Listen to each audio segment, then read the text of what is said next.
Bonjour à tous, Hétor.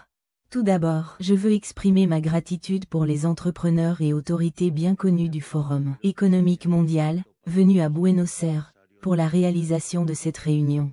Je sais que certains sont venus d'écouter et de voir, de première main, tout ce que l'Argentine a à leur offrir. Permettez-moi de leur dire qu'ils ne rentreront pas chez eux déçus non plus par les politiques contre le secteur privé, le désintérêt d'encourager les investissements étrangers qu'il avait, des administrations précédentes. Il n'est pas très courant que notre pays abrite ce type d'événement, où l'investissement étranger direct est formé et encouragé. Sachez que, du début à la fin de notre gestion, nous plaiderons pour que ce type de conférences se poursuive. Tout comme nous travaillerons sans relâche pour un pays avec une économie libre et ouverte au investissement. Je profite de cette occasion que, bien que mon premier discours, à Davos, ait pris une certaine notoriété mondiale, je ne viens pas, aujourd'hui, ici pour parler de la direction que le monde a adoptée, mais plutôt, je viens de leur dire le cours qu'il a adopté, l'Argentine, depuis que nous supposons, il y a 10 mois, près de 15 millions d'Argentins ont décidé de laisser les recettes qui ont appauvri à notre pays,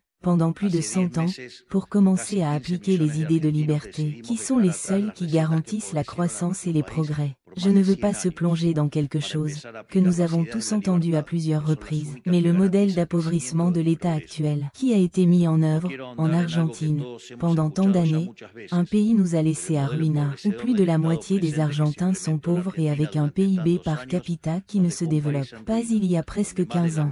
Vous avez raison, il dit qu'il n'offense pas les chiens en disant qu'ils étaient les chiens précédents.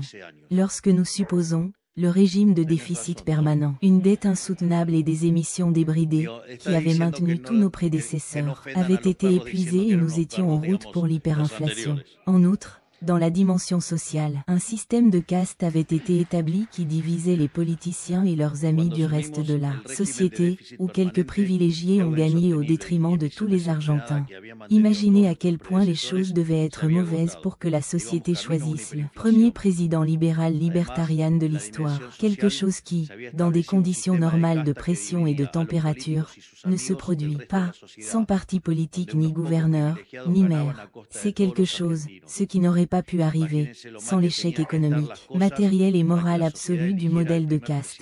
Mais, aujourd'hui, je ne viens pas ici pour parler de ce que les autres ont fait, mais ce que nous faisons et nous continuerons à faire. Nous avons assumé le gouvernement et avons décidé de retourner dans les bases. Nous corrigeons l'ordre macroéconomique. Il coûte ce qu'il en coûte, afin que les Argentins puissent vivre sans inflation, pour la première fois, après des décennies et que nous retournons dans l'État sa fonction principale, qui est la défense de la vie, de la liberté et de la propriété des mêmes individus afin que le secteur privé puisse générer une richesse en soi. C'est-à-dire, nous mettons en œuvre les mêmes idées, ce qui a pris 90% de la population mondiale de la population. Ce ne sera pas facile, car nous avons le défi de reconstruire la réputation politique, juridique, institutionnelle, productive et commerciale d'un pays qui a été puni de politiciens sans scrupules et grossiers, pendant trop longtemps. Par conséquent, précisément, parce que nous partons des enfers, c'est que nous devons aspirer au sommet, et c'est pourquoi la boussole de ce changement de régime indique un objectif à long terme très clair, être le pays le plus libre du monde. Dans cette ligne, nous construisons une nouvelle Argentine, sur 3 piliers fondamentaux, une macroéconomie ordonnée, ancrée dans l'équilibre fiscal, un effort titanesque pour déréglementer toute l'économie argentine que nous avons appelée la Grande Guerre contre le coup argentin, que nous avons, ici, à notre ministre Colosse et à notre exemple mondial, qui est Federico Sturzenegger. Et en 3e place, le recouvrement de l'état de droit et le respect de la loi, où le merveilleux ministre Bullrich, chaque jour, est responsable de mettre de l'ordre dans les questions de sécurité. Dans la campagne, nous avons déjà alerté l'importance de l'équilibre budgétaire dans notre gestion, en supposant, le 10 décembre, nous réaffirmons notre engagement en sachant que l'équilibre budgétaire est la base de la stabilité économique et qu'une économie stable et prévisible est attrayante pour les investissements et les consommateurs. Au cours de ces 10 mois de gouvernement, nous avons atteint le premier excédent budgétaire soutenu, par défaut libre, des 123 dernières années, en Argentine, dans un gouvernail sans précédent, dans toute la planète. Les économistes qui nous ont dit qu'il nous était impossible de n'avoir aucun plan économique, les 10 derniers mois émouvant le retour du déficit pour nous déstabiliser et ne leur a pas fait plaisir. Le produit de cet effort, de tous les Argentins, est que la valeur de nos obligations a doublé et que nous réduisons le risque de pays, de 3000 points à moins de 1100. Et nous continuerons à baisser et nous allons réaliser, tôt ou tard, c'est encore un pays, émerge dans la notation de crédit et je suis fortement engagé parce qu'à un moment donné, nous pouvons devenir de la note d'investissement. L'Argentine affirme à nouveau parce qu'elle a un gouvernement qui, pour la première fois depuis des décennies, fait ce que personne ne voulait faire et préfère dire des vérités inconfortables à des mensonges confortables. Ce n'est pas un accident que nous ayons de nouvelles publicités d'investissement chaque jour, et que les annonces des rigides, qui est un régime d'investissement spécial que nous avons sanctionné est déjà d'environ 50 milliards de dollars. Tandis que le reste de la direction était dédié aux actions aux libertés individuelles, avec des résultats désastreux. Nous venons de mettre des actions. Oui, un stock à l'État une fois pour toujours. C'est-à-dire une action de l'État. Les actions vont le mettre dans l'État. Et c'est précisément la réduction drastique des dépenses publiques que nous effectuons, ce qui nous permettra de revenir, dans les victimes fiscales, dans le secteur privé, le produit que l'État a volé.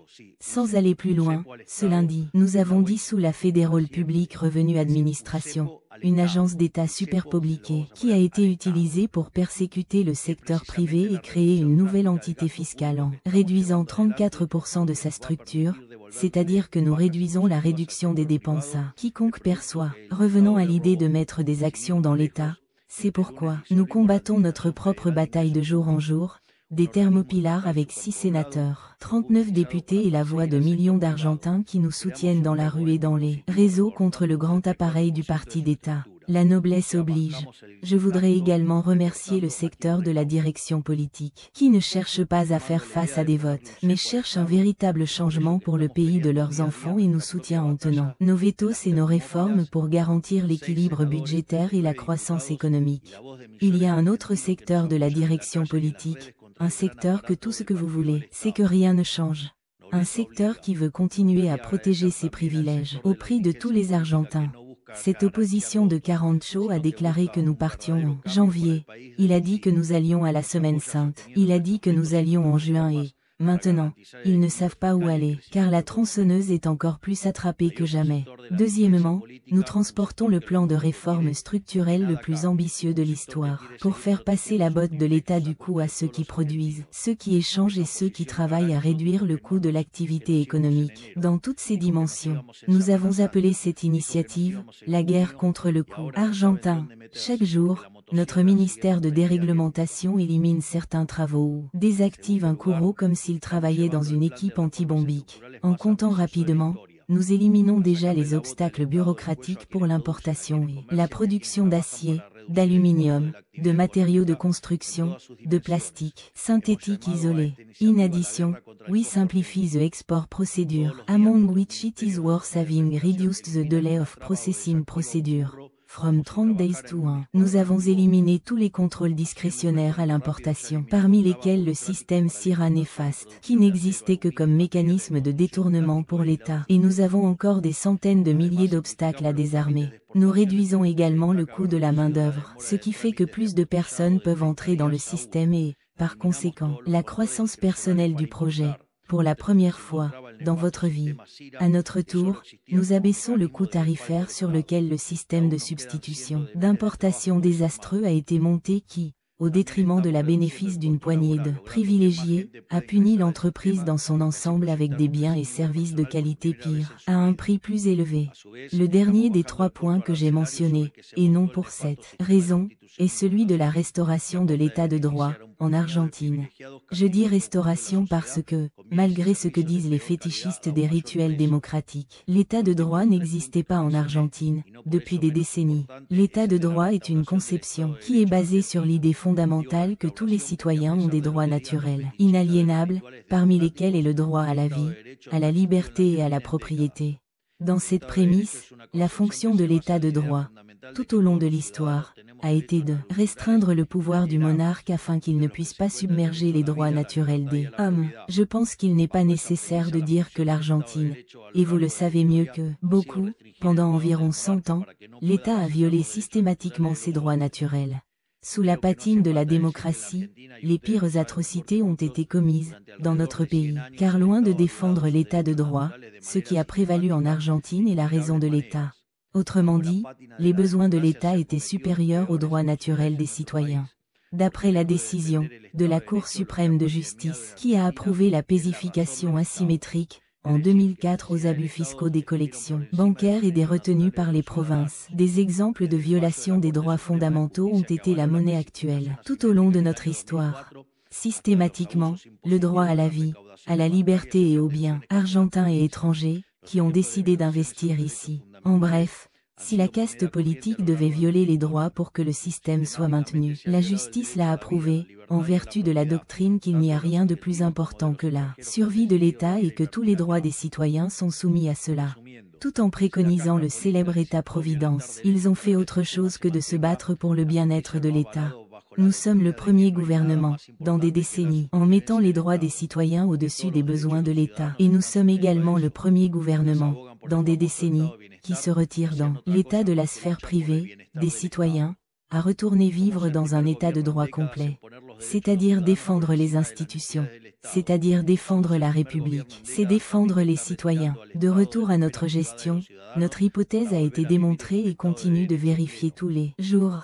En moins d'un an, nous avons déjà atteint l'inflation la plus basse des 4 dernières années, avec des prix, dans différents secteurs, qui ne bougent pas il y a des mois. Autrement dit, nous avons effectué le plus grand ajustement de l'histoire de l'humanité et nous n'avons pas perdu de sommet de soutien social. La rétraction du Trésor, au cours de ces mois, a déjà retourné 15 points du PIB vers le secteur privé, sous la forme d'épargne.